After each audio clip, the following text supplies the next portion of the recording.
Good morning, good afternoon, or good evening. I hope and trust that you are all well. Special announcement, from here on out, every video will end with only 15 minutes of rain, leaving you with more narration and less of the rain at the end of every video. I would suggest with listening to the stories for sleep time that you select the rain sound playlist, and they will continue to play in the order from newest to oldest, giving you more narration and less rain for those that fall asleep to my voice. Of course, if you enjoy what you are hearing, down below in the description box, you can find the Buy Me a Coffee link, as that does help me and the channel. As well, if you would like to become a member of Back to Ashes, it is only $1.99 a month. All the perks and everything that comes with it can also be found in the description below. Now, it is time to go back to ashes. For when we arise from the ashes, we are a bigger, brighter, stronger, and happier person in the morning. Sit back, relax, kick back, grab a snack, or tuck in to get warm and prepare for this dose of vocal melatonin entitled Even More True Backwoods Stories. Disclaimer, the first 4 stories are independent stories. The 5th story is in 2 parts, and the last story is in 4 parts. I will announce the parts as I read. Also, just as soon as this intro is finished, an ad will play. I will read the first story, another ad will play, and there will be no more ads played within the video.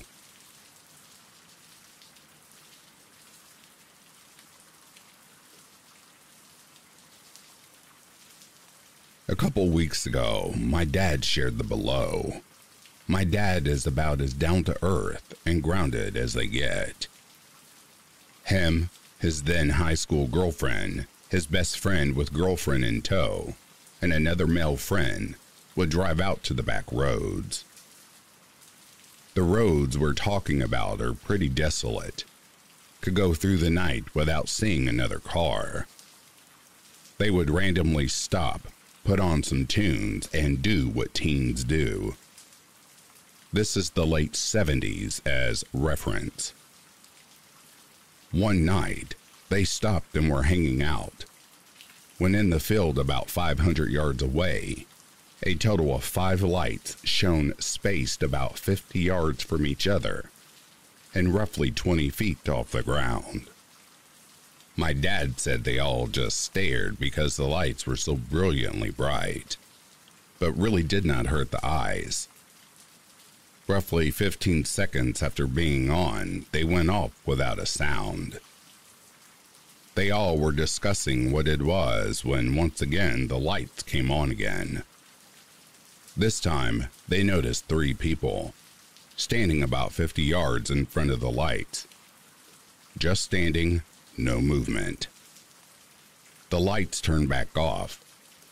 My dad said they were not scared since it seemed so far away from them.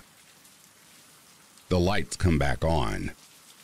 The initial 3 people had moved up roughly 50 yards, and there is now 5 more behind them, 50 yards away. Like bowling pin arrangement, the lights flicked back off. At this point, while still kind of watching, my dad and his friends are packing up to nope out of there.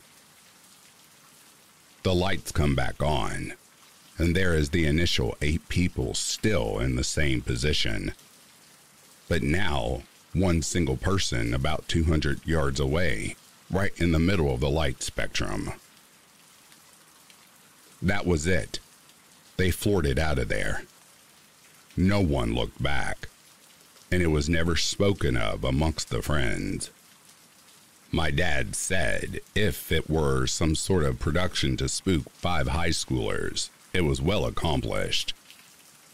All this mattered within a 3 to 5 minute period of time, as reference. I had to ask, did you see the lights for a 4th time while driving away? He said they were all so shook up, they would not have even noticed and did not want to see them ever again.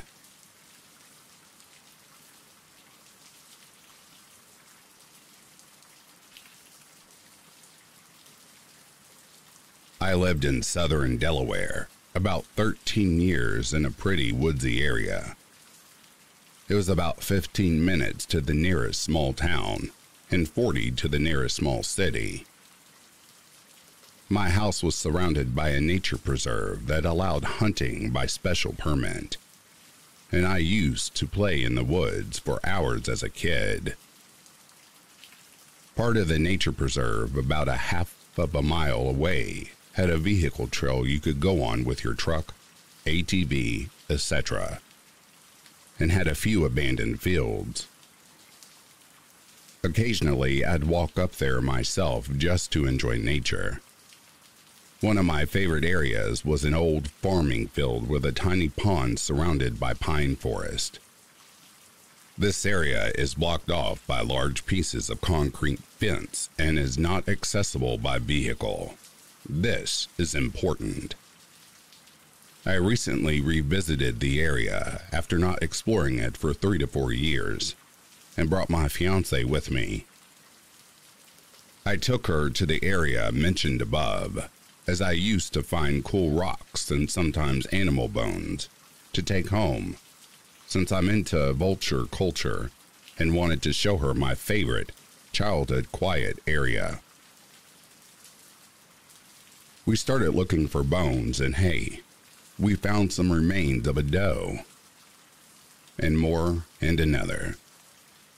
Altogether, there were the skeletons of around 5 deer, some bucks, some does. Now, while hunting is allowed in parts of the preserve, it is not in this area. Also, when you hunt, you're required to field dress, meaning remove organs, in the area of death and take the rest of the carcass with you, as most hunters around there hunt for food. These were not full skeletons, just bits and pieces. We found 3 partial skulls, so it wasn't just trophy hunters taking back a buck or 2 for a mount. And the remains were all in about a 6-foot radius. If it was hunters, they'd have to take the entire carcass with them by walking the mile back to the main trail, clean and butcher the deer elsewhere, then return and carry the butchered remains back to the area and dump it in one specific point, and also not dump the entire skeleton. We're a bit freaked out at this point, and then realize that the forest is almost entirely quiet, except a few quail calls. As a kid, I used to hear train whistles in the area. There are no trains in the area except some cargo rails that ran 3 to 4 times a year about 15 miles away, and remembered the silence that came after those calls. We're thoroughly creeped out by this weird bone area and the unusual quiet. So we speed walked back to the vehicle trail, got in my car, and drove back to my family's house. We don't plan on going back.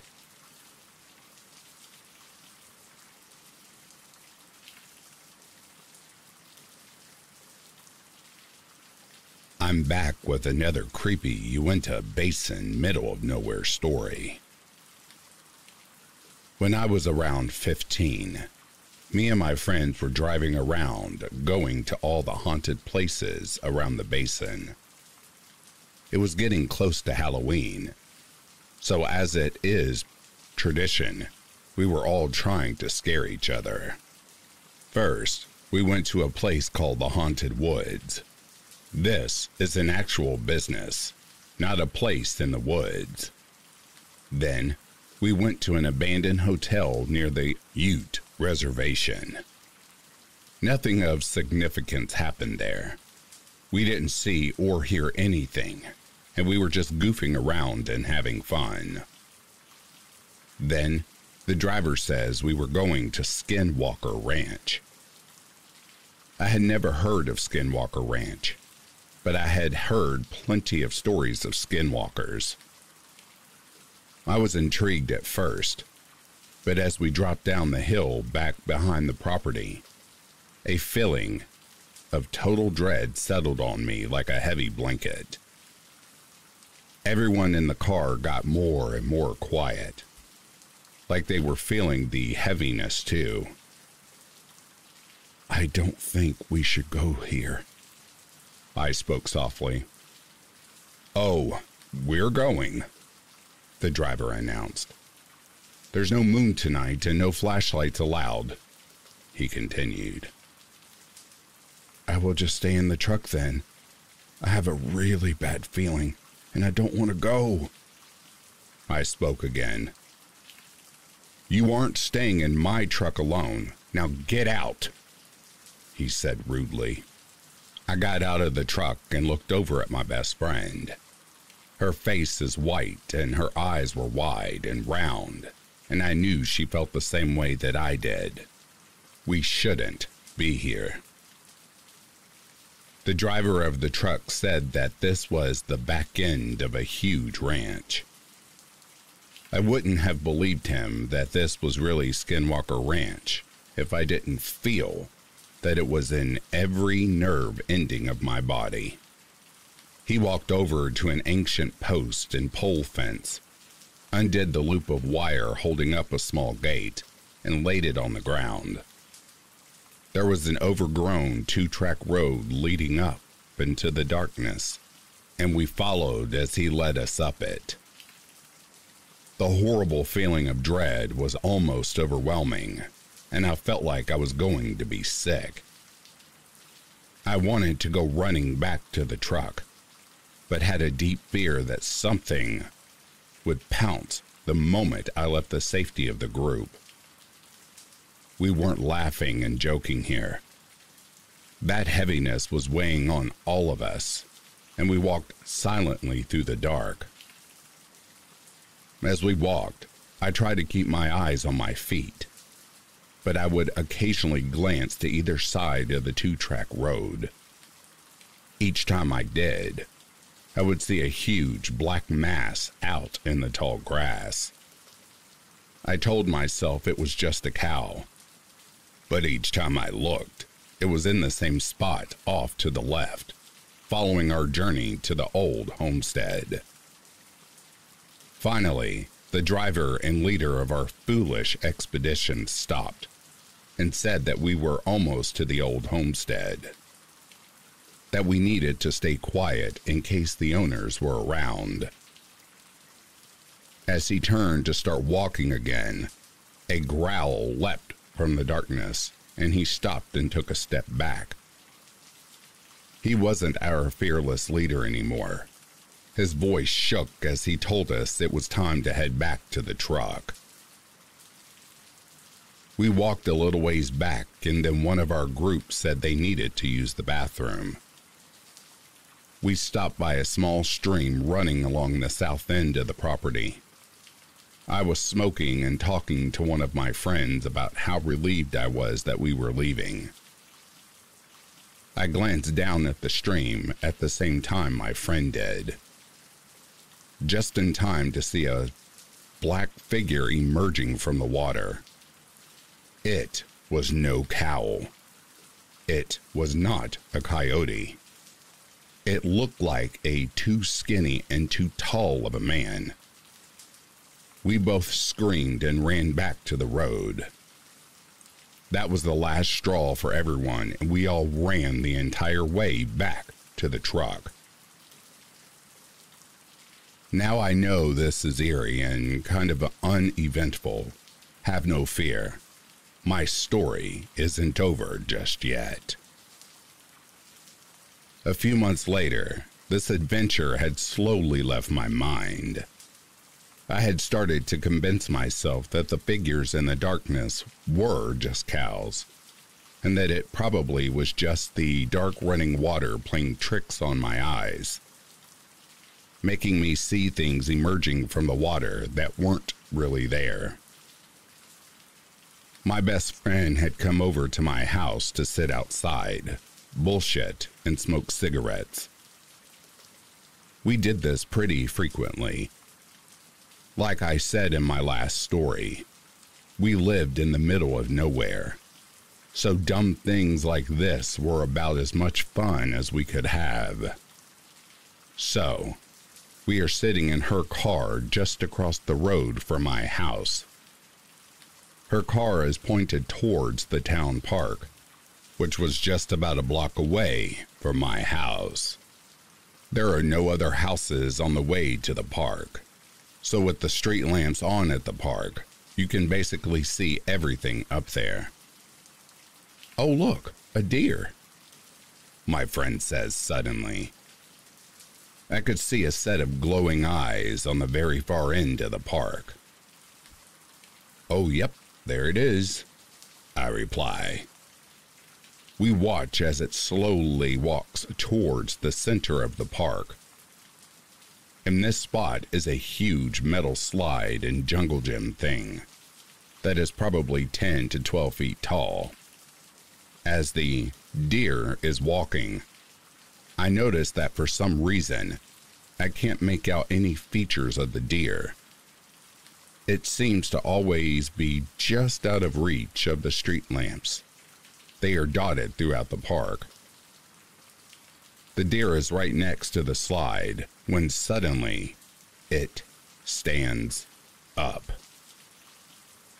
The eyes that we were watching are suddenly even with the platform on the slide, which would make this deer 10 to 12 feet tall. Then it starts to walk standing on its hind legs. Me and my friend both started panicking. "What the F is it? That's not a deer!" We keep watching this extremely tall creature cross the park when my friend decided we're driving up there. She locks the doors and we head towards the park. When we were almost there, the eyes had crossed the street and went into the neighborhood and across from the park. By the time we got there, whatever it was had vanished. Another few months go by. The event had definitely rattled us, and there was no convincing ourselves that it was a deer. Deer do not walk on their hind legs, and they are not 10 feet tall. One night, I am at the same friend's house. This friend lives smack dab in the middle of huge farmland. All around her were pastures. It was very peaceful most of the time. We had spent the night watching movies and hanging out. I went and started my car, and we were smoking together on her porch before I left. We were just chatting when suddenly her eyes leave my face and look behind me, and her eyes grow wide. I turn to look and see two glowing red eyes just past the fence into her neighbor's pasture. "What the F is that?" I managed to squeak out. "I don't know," she whispers back. The eyes remained fixed on us for about 30 seconds, then turned to the left, blinked, and vanished. We both ran back in the house. I didn't dare go home for another 45 minutes. If my car hadn't been already started, I probably wouldn't have left at all. A couple of years after these events, I was speaking with a Ute tribal member that I worked with, and she said something that gives me goosebumps to this day. She said, "It isn't what's on the ranch that you should be afraid of. It's what follows you when you leave." I am convinced that something followed us from Skinwalker Ranch, and those terrifying events was something warning us to never go back. I never did, and I never will.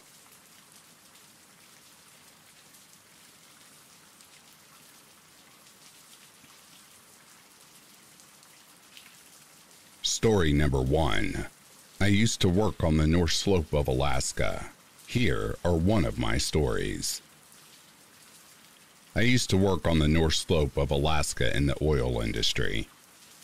The work we were doing required us to travel far out into the Alaska Petroleum Reserve. which is basically just untamed tundra, wilderness for hundreds of miles. The oil companies would build these long ice roads in the winter that would lead to exploration drilling pads. Our job was to go out after they finished the initial drilling and test rock formations for their oil-producing qualities. It was mid-January. The sun hadn't quite come up yet. And when I say the sun hadn't quite come up, I mean in almost a month and a half. Polar nights are intense. The particular website we were traveling to was 60 miles west of Alpine, Texas, deep in the wilderness. Our job took a week, but we finished and were headed back to camp to finish our hitch and go home. At the beginning and end of the ice roads are guard shacks that you have to check in and out of for safety. No cell reception and radios work, only up to a distance. If you don't check in or out in a set time, they come looking for you to ensure you're not a popsicle. It was about 4 a.m. Not that it mattered in the land of endless night, and we were halfway across the ice road.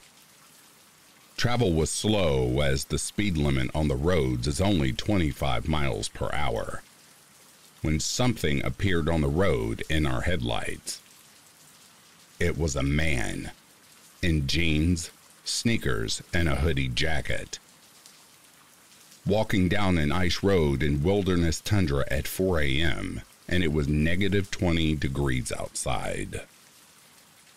It's not unusual for the local Inuit people to be out this far hunting. Maybe his snowmobile broke down and he's trying to get back to the guard shack. It seemed plausible. He didn't acknowledge us as our trucks rolled up next to him. He just kept shuffling forward. He didn't seem cold. His clothing, while totally not appropriate for this extreme weather, appeared warm and dry. We also noticed he wasn't Inuit, but Caucasian. I rolled down my window and asked if he needed any help and if he was okay. He still didn't acknowledge us, just kept shuffling forward.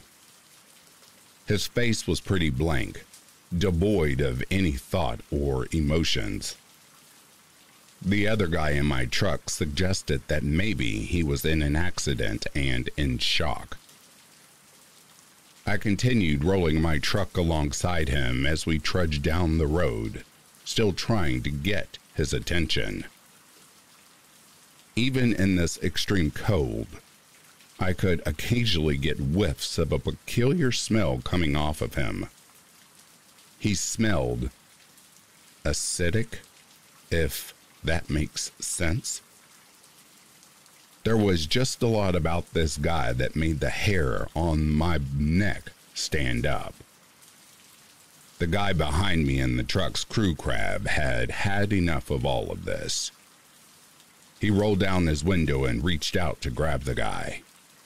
He later said he was just going to try and shake him out of his stupor.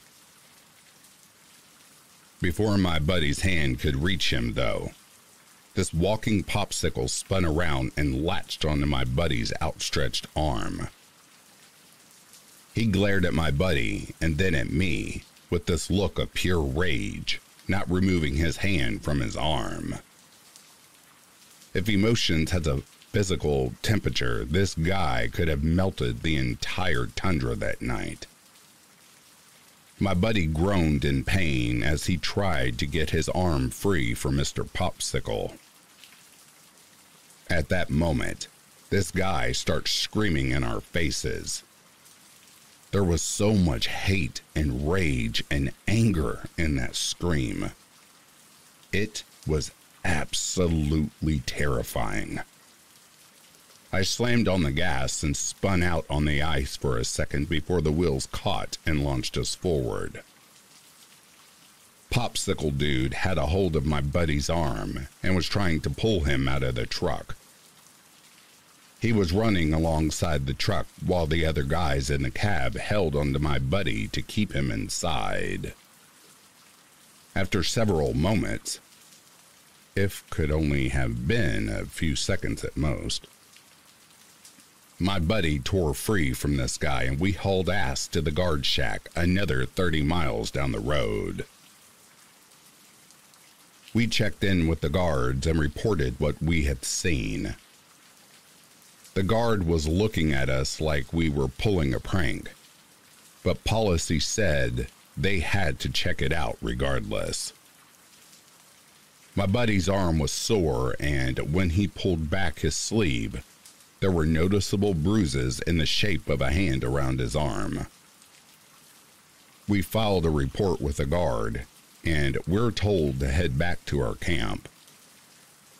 None of us really wanted to talk about what happened, and it was a quiet drive the rest of the way. We flew home the next day. The second time we saw the guard at this shack, we asked him if they ever saw Mr. Popsicle out on patrols. He told us they searched up and down that ice road for a solid 12-hour shift and saw nothing. Not even tracks in the snow leading off the road. He told us it was a good prank and that he'd get us back for making him waste a shift driving around. But it wasn't a prank. Who would make up a story like that? And who would willingly bruise their arm for a dumb prank? We never got a satisfying answer to what happened that evening. I still wonder about that dude. If he even was a dude. The Alaskan tundra is a weird place, and that was just one of my many weird stories from my time up there. I'll work to write down more of my experiences and share them to the appropriate people.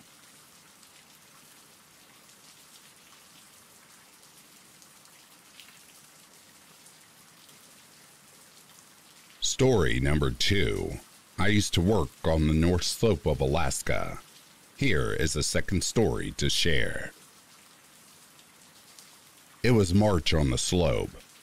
While still in the depths of Arctic winter, with the equinox approaching, the day and night cycle was becoming even more.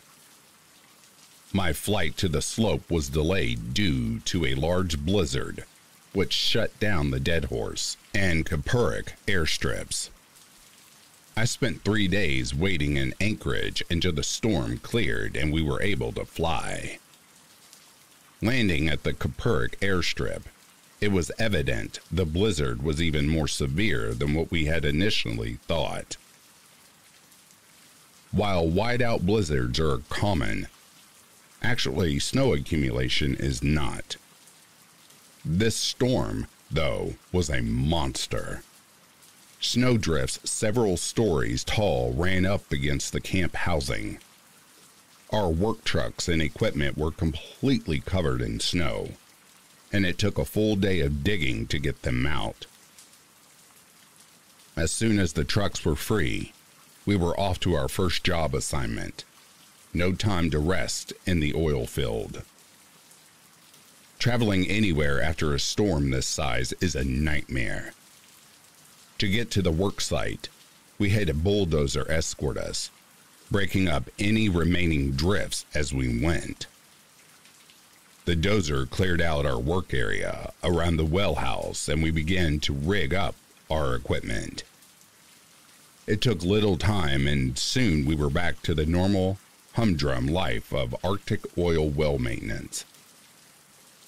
Over the radio, we got a call from the bulldozer operator as he left that he had seen a giant black animal headed our direction. He couldn't tell if it was a wolf or a big dog, but it was massive and moving erratically. In the winter, many animals aren't active on the slope. Caribou, musk oxen, and foxes are the usual wildlife you'll encounter out in the snow. The animals keep to themselves for the most part, but you learn very quickly to never look the animals in the eyes if they approach you. This goes doubtly for the wild foxes, and I advise you to do the same. The grizzlies are hibernating. The male polar bears are hunting on the sea ice, while the females are denned up with the new cubs. Wolves aren't unheard of, but rarely leave the Brooks Range Mountains, a couple hundred miles to the south. Whatever the operator saw, we would keep watch, but it wasn't our problem. It was a problem for the bear police. We went about our work, albeit cautiously. It's surprising to note that oil companies on the slope have private security officers who, besides being private law enforcement, also try to minimize encounters with wildlife. We refer to them as the bear police, which is a cute name for a rather dangerous part of their job. These security officers are the only personnel on the North Slope, outside regular law enforcement, that can carry firearms. Their primary job when encountering large predators is to harass them until they leave. This is done with beanbag guns or loud noises at first. When that fails, or the animal is unusually aggressive, lethal force is needed. We had settled into our work and forgot about the wolf or dog, or whatever it was. I needed to take a leak. I got out of the truck and walked behind the well house to take care of business. My crewmate came over the radio telling me to get back in the truck. There was a wolf coming out from behind the well house where I had just been, and he was pacing after me. I didn't look behind me. I just ran back and jumped into the truck. I'm not taking my chances, even if it was a crewmate. Practical joke. Once inside, I looked out, and sure enough, trotting down towards the truck was a large black male wolf. He approached our trucks and plopped down on the snow in front of us. This wolf looked rough, even by wild animal standards.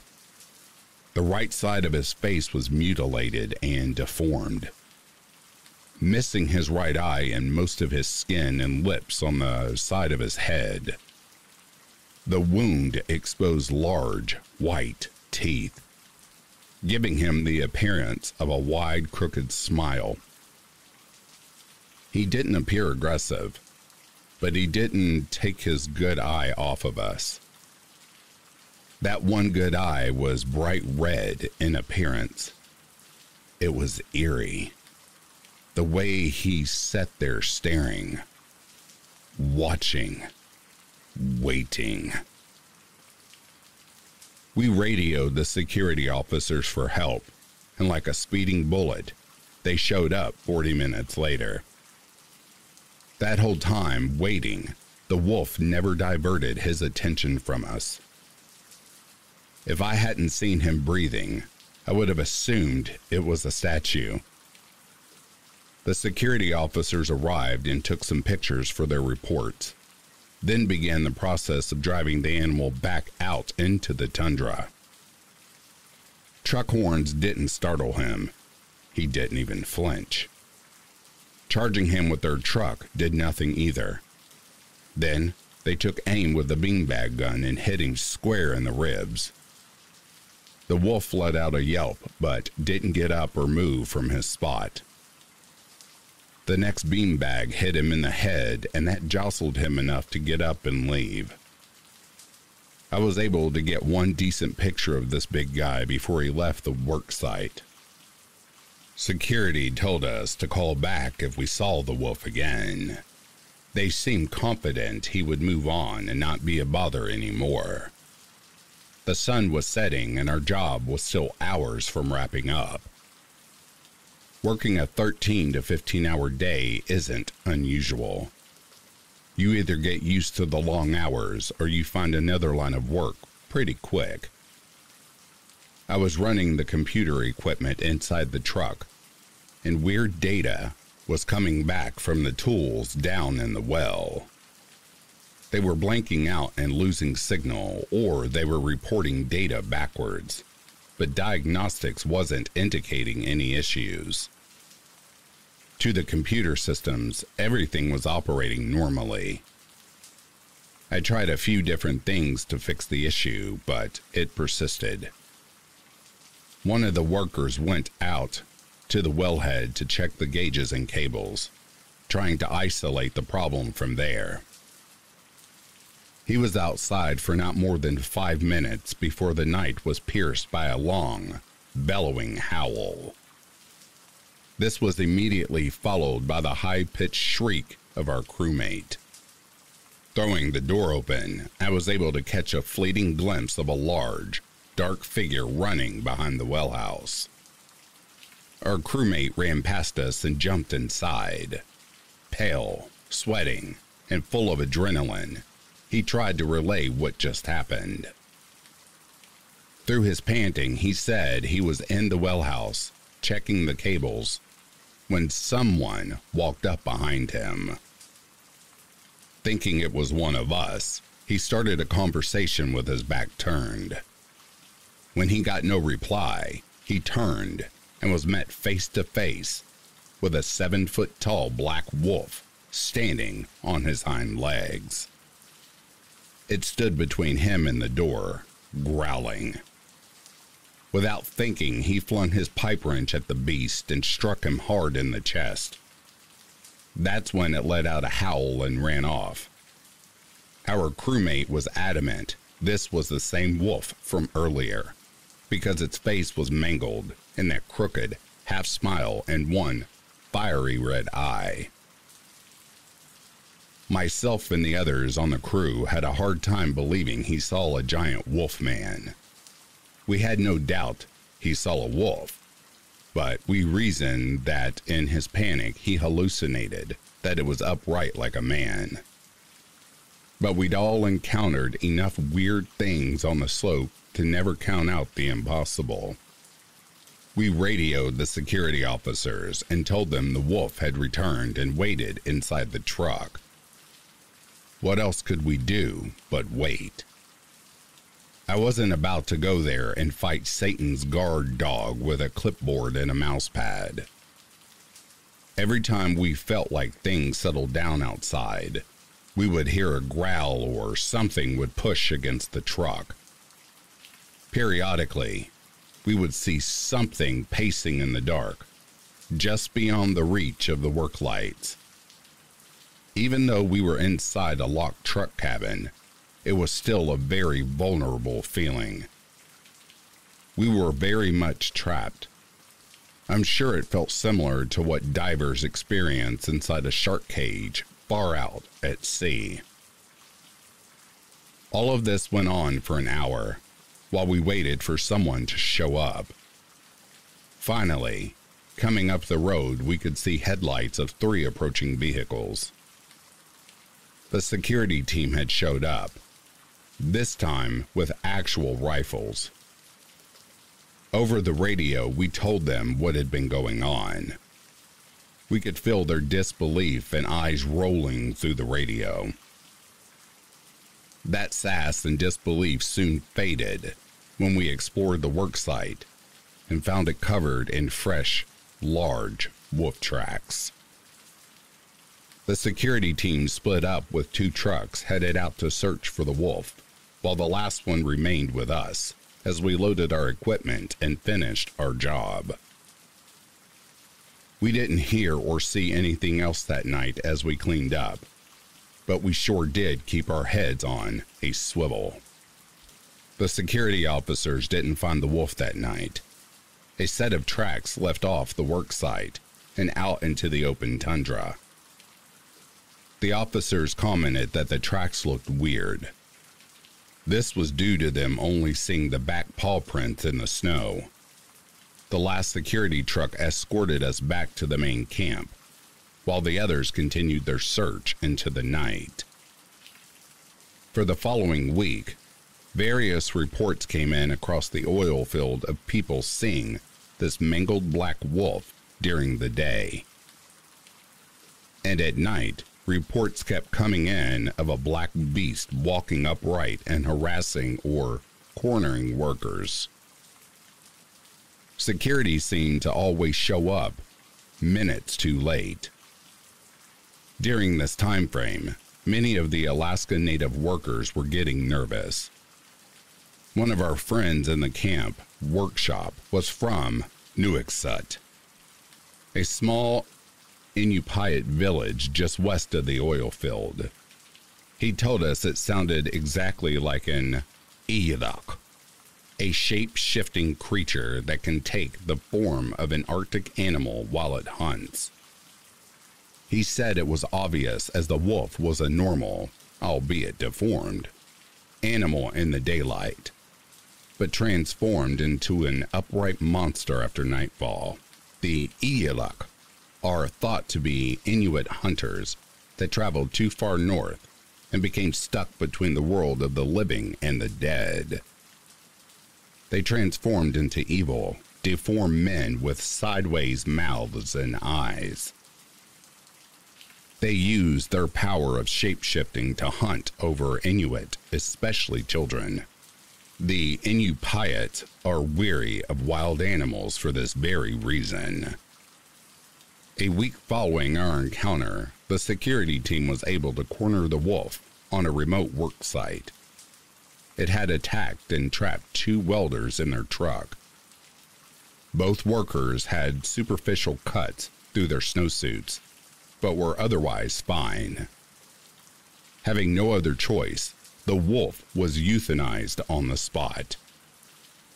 Security shot the wolf once, and instead of dropping dead, it charged the officer that shot it. The wolf took 3 more high-powered rifle shots before it eventually collapsed at the feet of the officer. Even then, paralyzed in the now crimson snow, the wolf was still growling through its crooked, wide smile. After several minutes, it finally succumbed to its wounds. The wolf's body was taken to the University of Alaska Fairbanks for dissection and examination.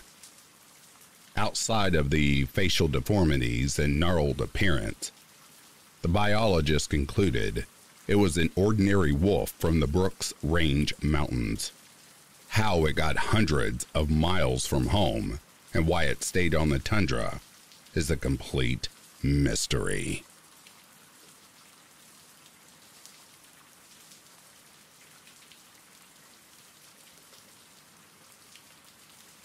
Okefenokee Swamp Terror Part 1. The Okefenokee Swamp is located mostly in South Georgia and partially in North Florida. I'd been going there since I was a kid. My dad and uncle were avid outdoorsmen. They were always canoeing, hiking, hunting, fishing, etc. And I grew up learning to love the same things. Now, if the first thing that came to your mind when I said swamp was alligators, you would be correct, and the Okefenokee has some of the biggest around. It may sound super scary to non-Southerners, but the old saying really is true. If you leave them alone, they'll leave you alone. Canoeing slowly across the dark, tea-colored waters, if you pass too closely to one, it will quietly slink into the murky depths. He's not coming to get you. You've simply interrupted his sunbathing.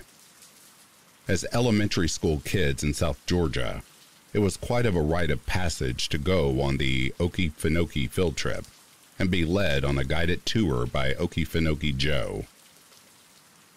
Joe was a true outdoorsman, extremely knowledgeable, and friendly, good with the kids, and funny. A little strange, but generally regarded as a good guy. A local legend.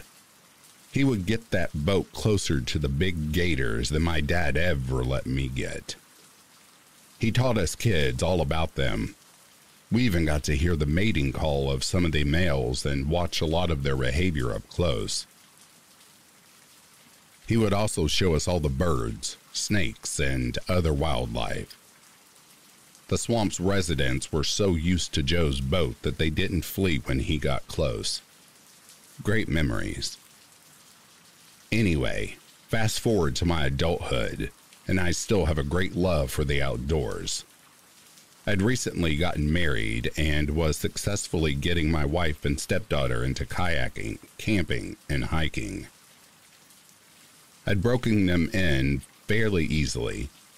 Calm lakes and beautiful crystal clear blue spring-fed Florida waterways. We'd encounter some gators, but the girls had already become comfortable with the fact that they don't want to hurt humans. I decided it was time to go out to the Okefenokee and show them my childhood swamp stomping grounds.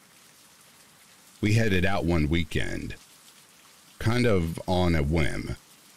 I hadn't called ahead to reserve a campsite because I assumed it wouldn't be that busy quite yet.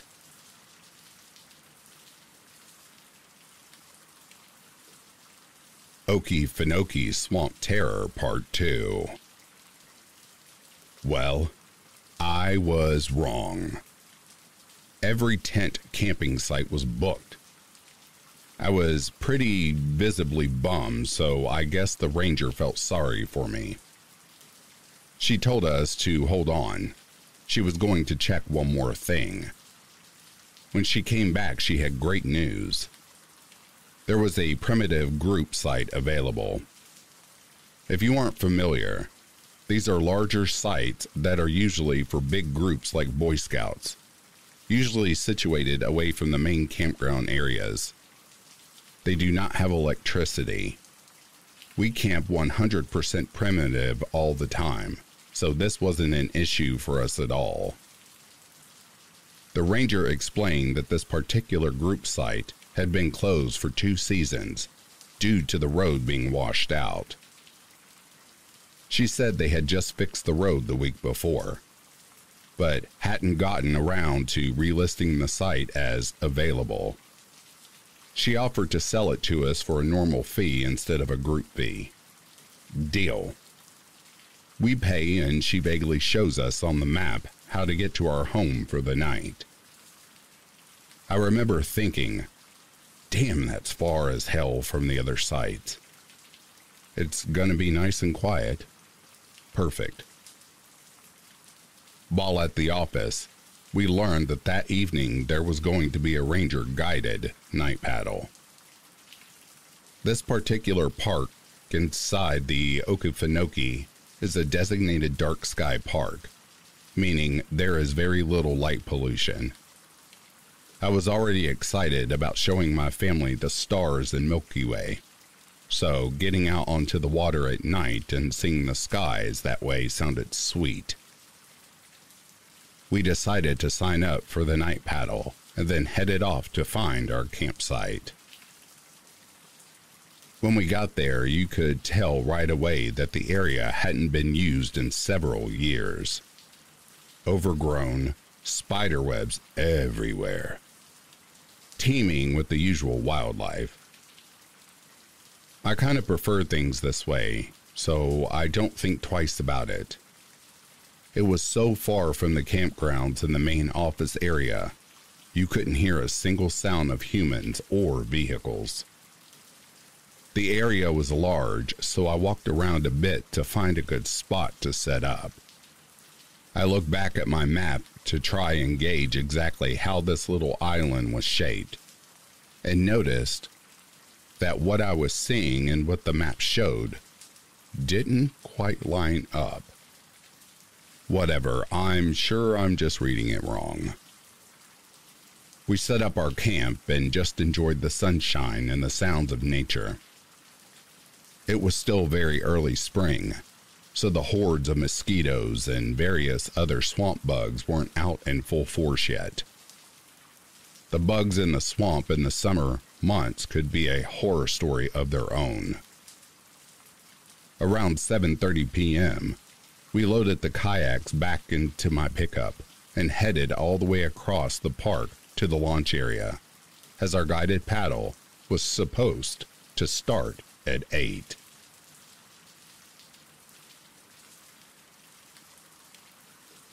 Okefenokee Swamp Terror Part 3.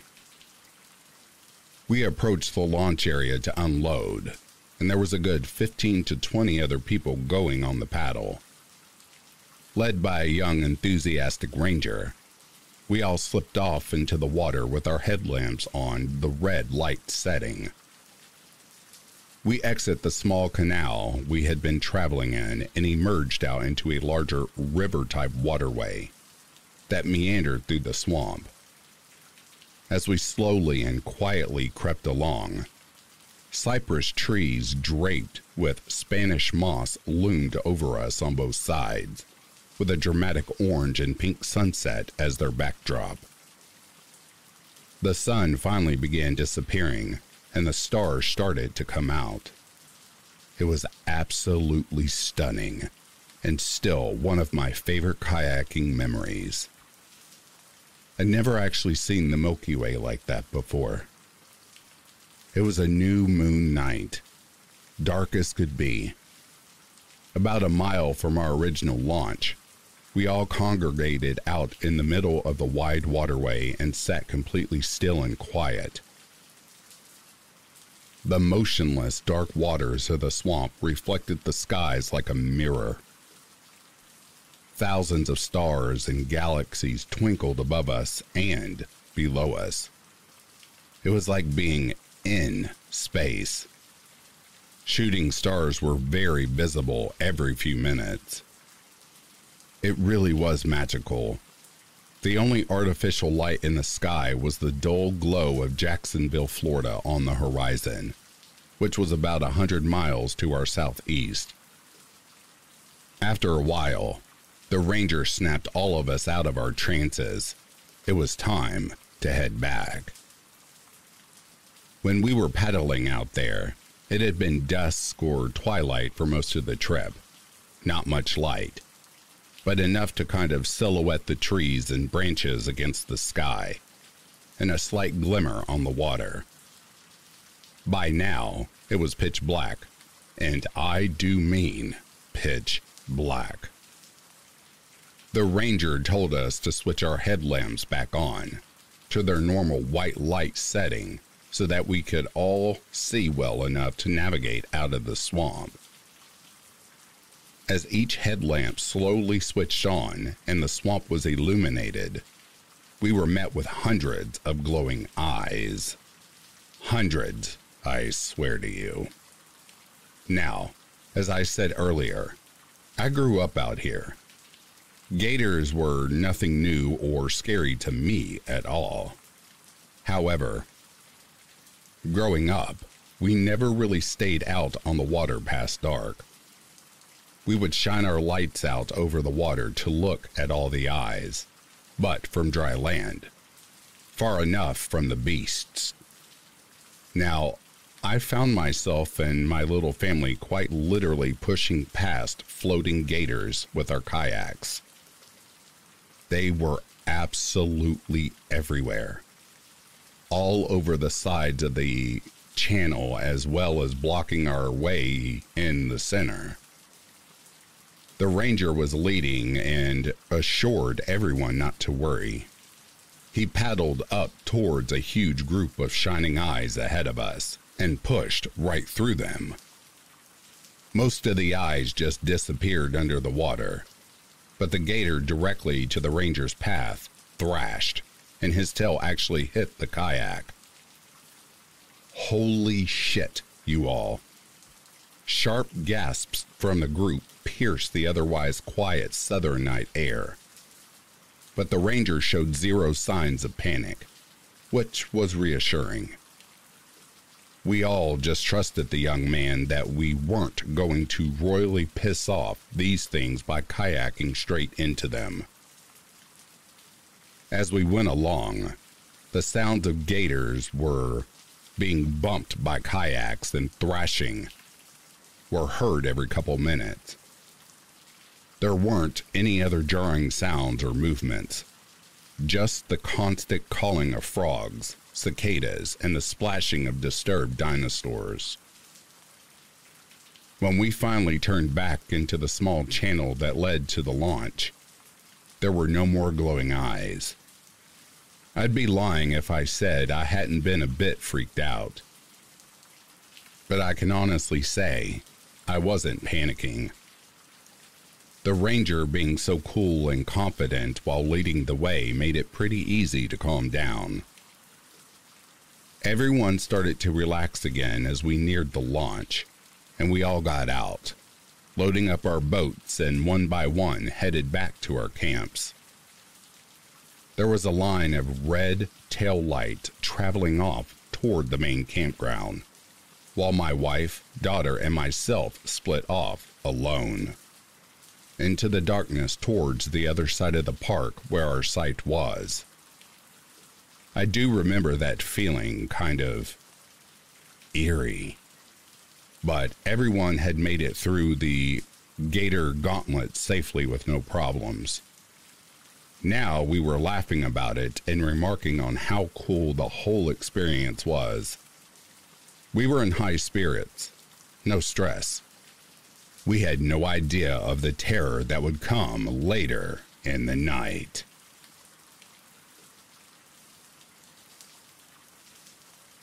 Okefenokee Swamp Terror Part 4. We finally got back to our site around midnight and we were starving. I got a nice fire going while my wife prepped dinner. The meal finished cooking at around 1 a.m., and we finally all settled down to get comfy by the fire and eat. I hadn't taken 2 bites of my food when the horrifying experience began. The cicadas and frogs were singing, but you tend to drown that out into background noise because it's so constant. Suddenly, out of the calming buzz of their singing, sprung a sound that I will never forget. A low, rumbling, guttural growl. Long, deep, vibrating in our chests. We all froze and looked at each other like, did y'all hear that shit? Not even 10 seconds later, we hear it again. Yes, we all definitely freaking heard that shit. It sounded close. Really close. Like right on the other side of the brush we were camped near. The only thing I could possibly and honestly relate it to at the time was the growling sound the T-Rex makes in Jurassic Park. I was terrified. I've been scared in the woods and the swamps.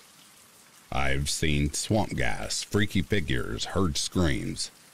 I've been in the Marine Corps. I've encountered bears in the Appalachian Mountains. I've encountered and experienced all kinds of places. When I tell you I have never been this scared, I mean it. Pure, raw, primordial fear. I immediately told the girls to get into the cab of my pickup. They got in the truck, and I hop into the bed of the truck with my little .357 Magnum drawn. I figured being back there would get me off the ground and give me a little advantage over whatever was coming. I told the girls to lock the doors and open the little sliding back windows so we could communicate. I start frantically shining my flashlight around, aiming my gun along with it. I see absolutely nothing. We continue to hear the growling coming from one direction, not getting any softer or louder, just continuously emitting in 3 to 5 second long intervals, every 30 seconds or so. It was coming from the brush right next to our site. I shine my light all over that area, but I see nothing. Just thick palmetto leaves, underbrush and pine. No movement whatsoever. Then suddenly, we hear the sound coming from the complete opposite direction, more towards the open area of our site.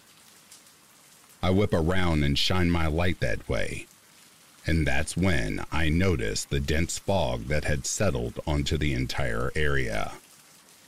It was a damp, sticky, suffocating fog. Almost right away, the growling sound was coming back from the original direction. I whip around, but immediately I hear it again, behind me again. That's when I realized there were two of them, doing a kind of call and answering each other. That's also when I realized that the other sounds of the swamp had gone silent. Nothing but the call and answer of whatever was making these absolutely gut-wrenching sounds.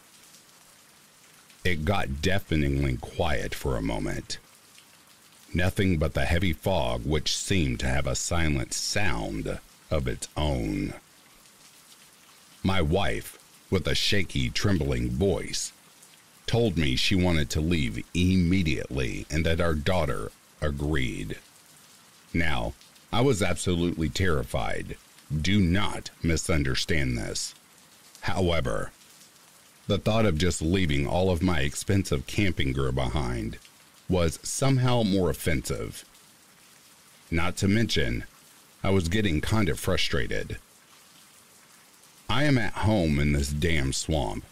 I know all the creatures here. I'm comfortable here. It's borderline pissing me off that something out there has me so scared and confused. I start trying to rationalize what could be making the sound. Suddenly, it started back up again, and now it sounds like there could be 4 to 5 of them, all growling back and forth to each other, overlapping each other now, coming from all sides. A demonic chorus of deep, rattling, soul-sucking rumbles. Not getting any closer or further, somewhat cool by affirming that it must be animals of some kind. I wouldn't even entertain the thought of anything supernatural or cryptic. It's not that I don't believe in that stuff. I do. I was just trying not to freak out. My wife kept saying it sounded like a big cat, and while I agreed, I knew that just wasn't it. It would have had to be massive lions or tigers to make that kind of extremely low rumbling growl. Impossible. I racked my brain for the biggest animal it could be, and I just kept landing on alligator. Yes, we had just paddled directly through an entire swarm of them, some of them absolutely massive, and they hadn't made a single sound the whole time we were out in the water. No, that couldn't be it. I even had a thought that the young, playful ranger had orchestrated some kind of extravagant practical joke on us poor campers out here all alone.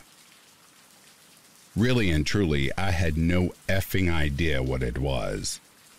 And not being able to even see a glimpse so I could take a shot at it to protect my family was a very helpless feeling. I really wished I had more words for how I felt. Just blindly standing in the back of that truck, hearing what I could only imagine was the scariest, evilest, most vile thing on the planet. Just knowing that they wanted to kill, eat, or otherwise mutilate myself and my family.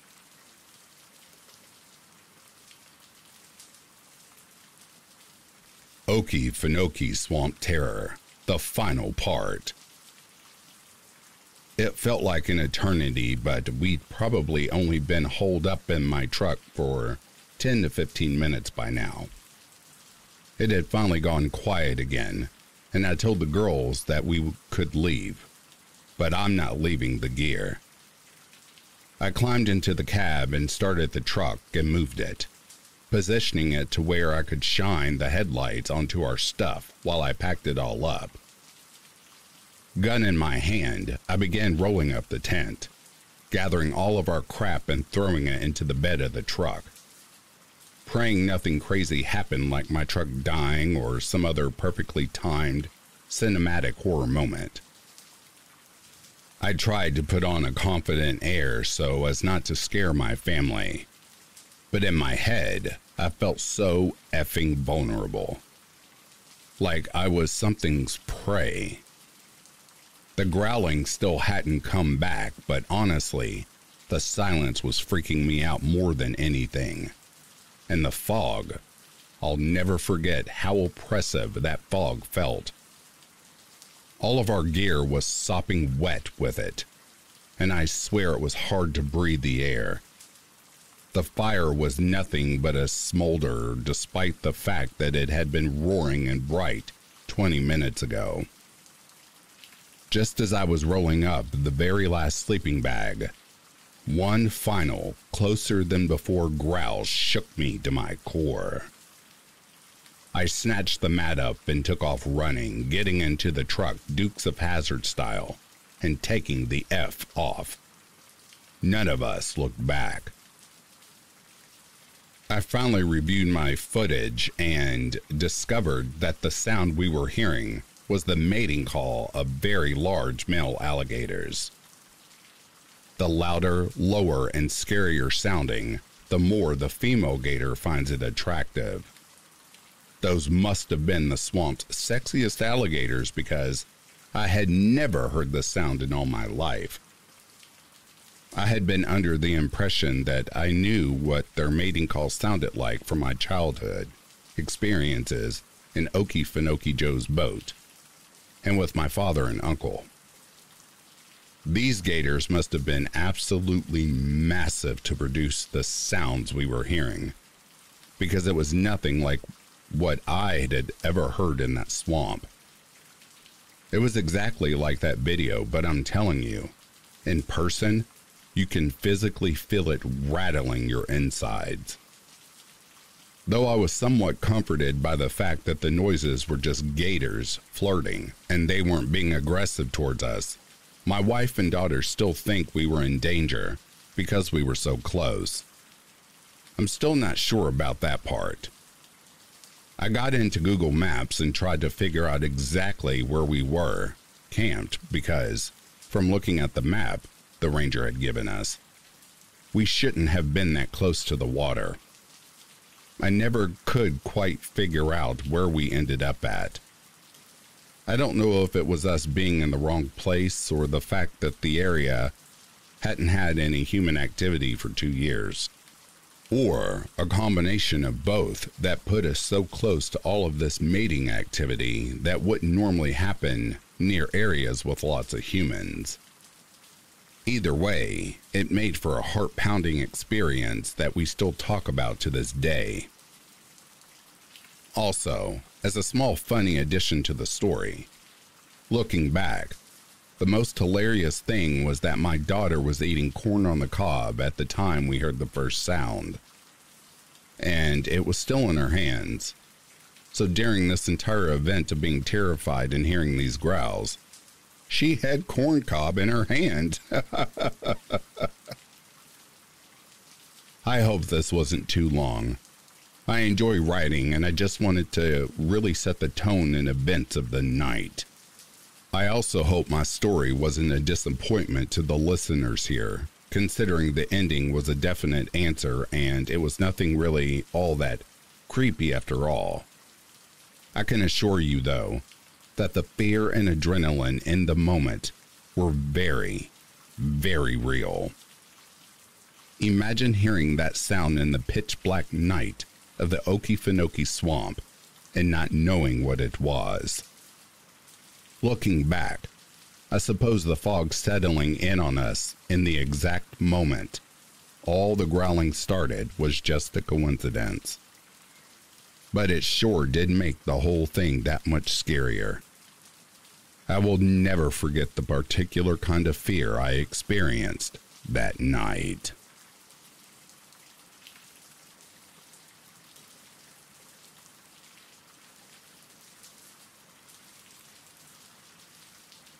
And that, dear listeners, is the end of these even more true backwoods stories. If you are asleep, I hope Slumberland is treating you kindly. If you're awake, I hope you've enjoyed this collection of stories. In the meantime, I'll be reading to you soon. Have yourself a good morning, a good afternoon, or a good night.